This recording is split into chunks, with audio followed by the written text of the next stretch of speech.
आकाश, ये तुम्हें क्या हुआ? आकाश, आकाश, आकाश, ये तुम्हें क्या हो रहा है?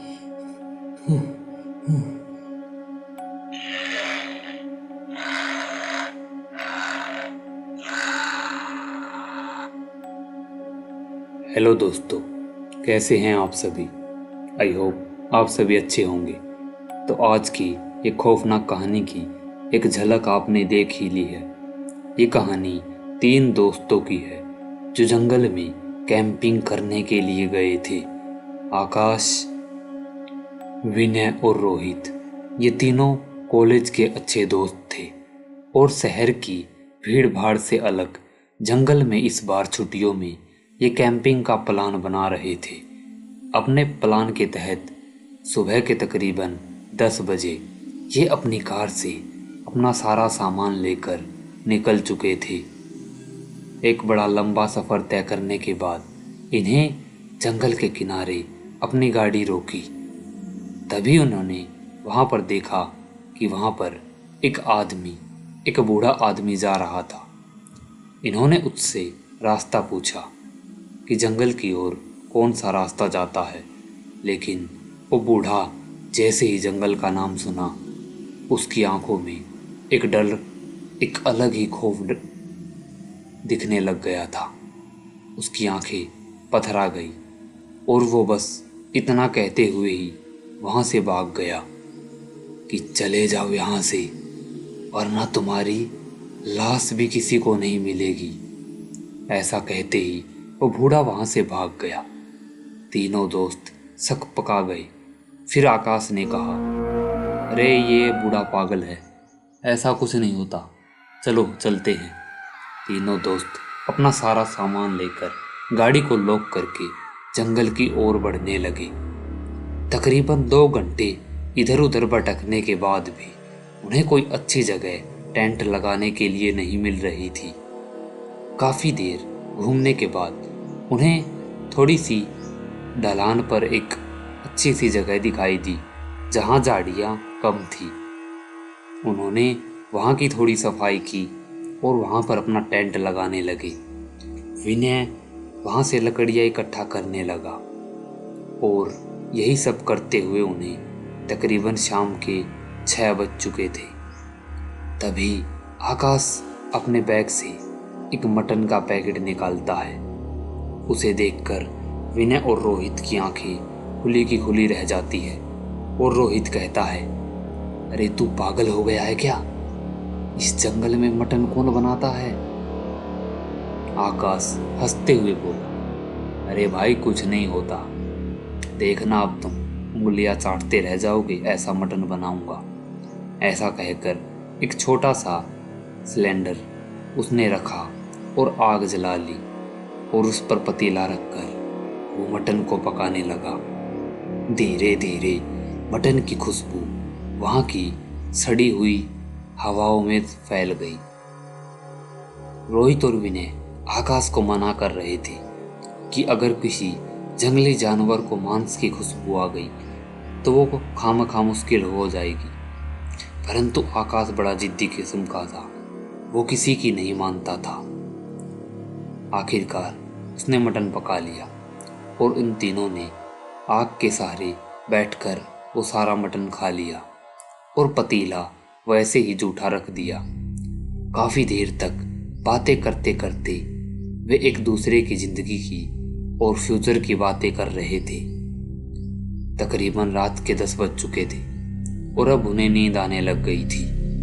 सभी अपने टेंट में जाकर लेट गए और दिन भर की थकान के कारण लेटते ही वे तीनों सो गए। रात की यही कोई 1-1:30 का टाइम होगा। तभी रोहित की आंखें खुली। उसके कानों में कोई अजीब सी आवाज गूंज रही थी।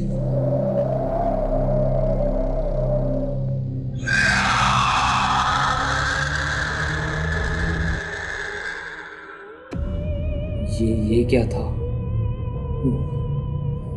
रोहित की आंखें खुली की खुली रह गई। उसकी आंखों से एकदम से नींद उड़ गई और उसने अपने पास ही सोए विनय से कहा, ए भाई विनय, विनय खड़ा हो ना। परंतु विनय और आकाश गहरी नींद में सो रहे थे। रोहित धीरे से टेंट की चैन खोलता है और बाहर की ओर झांकने लगता है। तभी बाहर का नज़ारा देखकर उसकी आंखें फटी की फटी रह जाती हैं। बाहर एक लंबा काला साया बैठा हुआ था जो उनके मटन के पतीले को अपनी जीभ से चाट रहा था। उस पतीले को चाटते चाटते ही उसने उस पतीले को बिल्कुल चकनाचूर कर रखा था। उसके लंबे काले दांत और खौफनाक चेहरा रोहित के रोंगटे खड़े करने के लिए काफी था कि एकदम से रोहित की चीख निकल गई। रोहित अंदर की ओर टेंट की ओर गिर गया और वो काला साया भी वहां से भाग गया। रोहित की चीख सुनकर विनय और आकाश भी उठ चुके थे। क्या हुआ रोहित? तुम चिल्लाए क्यों? रोहित ने वो सारी बात विनय और आकाश को बता दी। तभी आकाश ने कहा, अरे तू पागल हो गया है क्या? कुछ नहीं है यहाँ पर। ऐसा कहकर आकाश बाहर की ओर जाने लगा। रोहित ने आकाश को रोका परंतु आकाश नहीं रुका। टेंट के बाहर जाकर आकाश ने देखा तो वहां पर कोई नहीं था। विनय और रोहित भी आकाश के पीछे पीछे बाहर आ गए थे। अब वहां पर कोई भी नहीं था। जंगल में एकदम सन्नाटा पसरा हुआ था। देख लिया, कुछ भी तो नहीं है यहाँ पर। खामखा तुमने हमारी नींद खराब कर दी। अब तीनों दोस्त वहीं पर पड़ी आग को थोड़ा और सिलगाकर वहीं पर बैठ गए क्योंकि उन तीनों की नींद उड़ चुकी थी और अब शायद ही उन्हें दोबारा नींद आती। थोड़ी देर बाद आकाश खड़ा हुआ और उसने कहा, तुम दोनों बैठो, तब तक मैं जरा हल्का हुआता हूँ। अरे भाई, कहाँ जा रहा है तू अकेले? इतनी रात में इस जंगल में घूमना ठीक नहीं है। मैंने किसी को देखा था वहां पर। परंतु रोहित की बात नकारता हुआ आकाश आगे बढ़ गया। तकरीबन 10-15 मिनट हो चुके थे। आकाश अभी तक नहीं आया था। रोहित ने विनय से कहा, विनय भाई, आकाश काफी देर हो गई है गए हुए, परंतु वो अभी तक नहीं आया।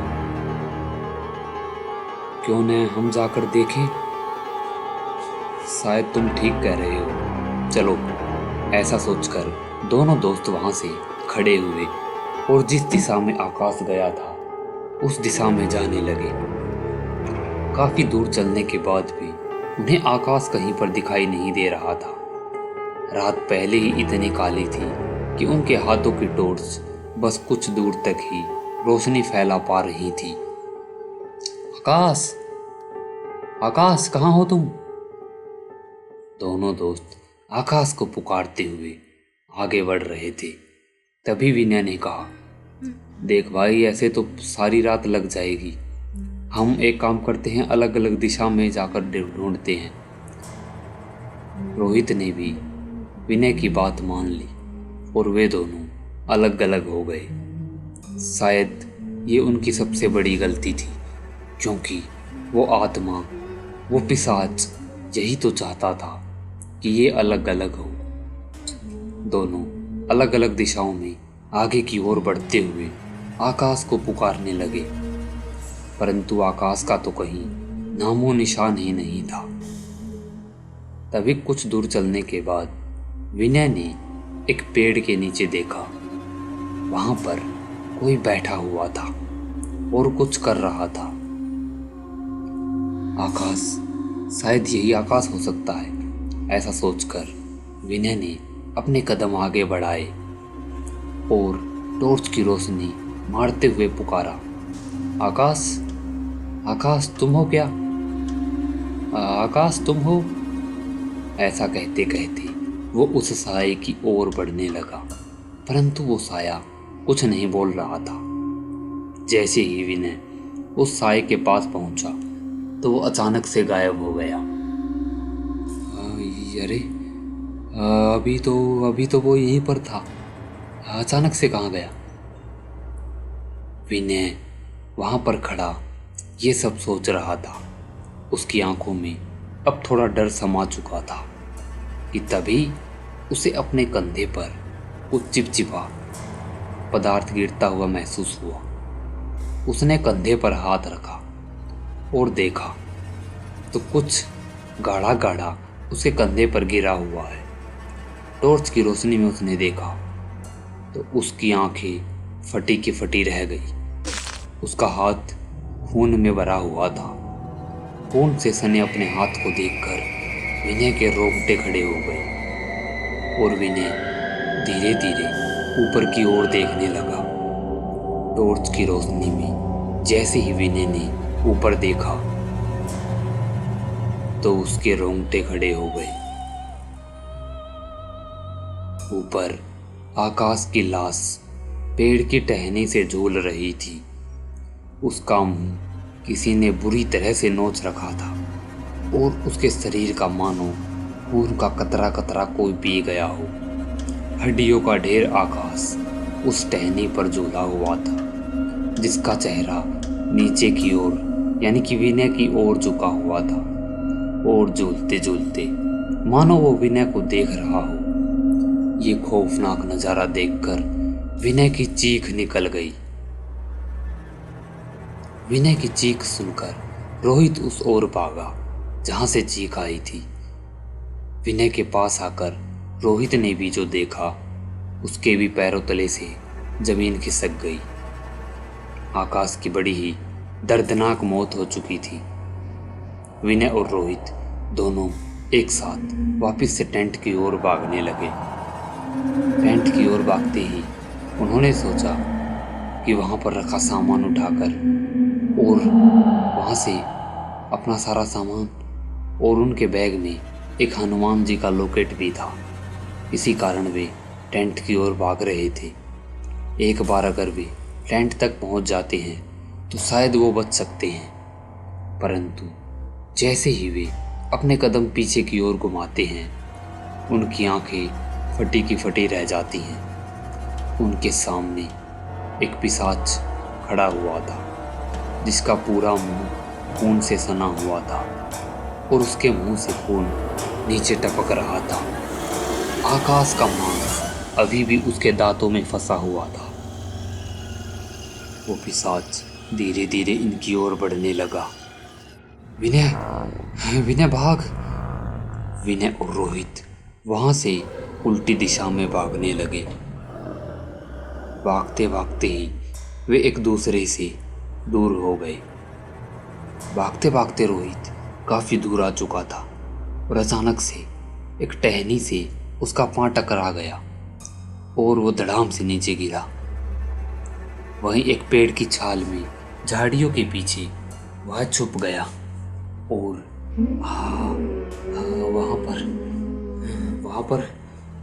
वहां पर कोई था। रोहित के रोंगटे खड़े हो गए थे। विनय की चीख एक बार फिर गूंज चुकी थी। विनय भी अब उस पिशाच का शिकार हो गया था। रोहित की आंखों के सामने ही वो पिशाच घसीटते हुए विनय को ले जा रहा था और रोहित के ठीक सामने कुछ ही दूरी पर वो पिशाच विनय के शरीर को पूरी तरह से चीड़ फाड़ कर खा गया। अपने दोनों हाथों से अपना मुंह दबाए हुए उस पेड़ की छाल यानी कि झाड़ियों के पीछे छिपा रोहित थर थर कांप रहा था। वो अपनी सांसों को भी रोके हुए था कि कहीं अगर उसकी सांसें उस पिशाच को सुन गई या महसूस हो गई तो वो उसे भी मार देगा। विनय तो मर चुका था और आकाश भी। अब बस रोहित ही बाकी था जो अपनी जिंदगी और मौत के बीच जूझ रहा था। थोड़ी देर बाद ही वो पिशाच विनय के शरीर को चकनाचूर कर गया और उसका पूरा मांस और खून चूस गया। पिशाच के जाते ही रोहित वहां से खड़ा हुआ और अपनी कार की ओर भागने लगा। भागते भागते ही रोहित ने देखा कि एक पेड़ के सहारे आकाश खड़ा हुआ था। आकाश को जिंदा देखकर रोहित खुश हो गया। रोहित आकाश की ओर भागा। जब वो आकाश के पास पहुंचा तो आकाश की उसकी ओर पीठ थी। आकाश, तुम ठीक हो? आकाश। परंतु आकाश कोई जवाब नहीं दे रहा था।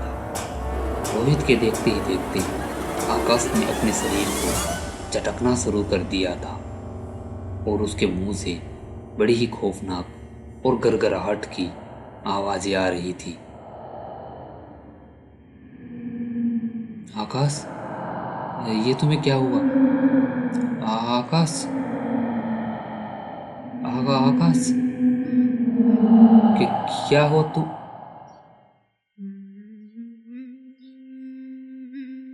एकदम से आकाश पीछे मुड़ा और रोहित के मुंह के शब्द उसके अंदर ही रह गए।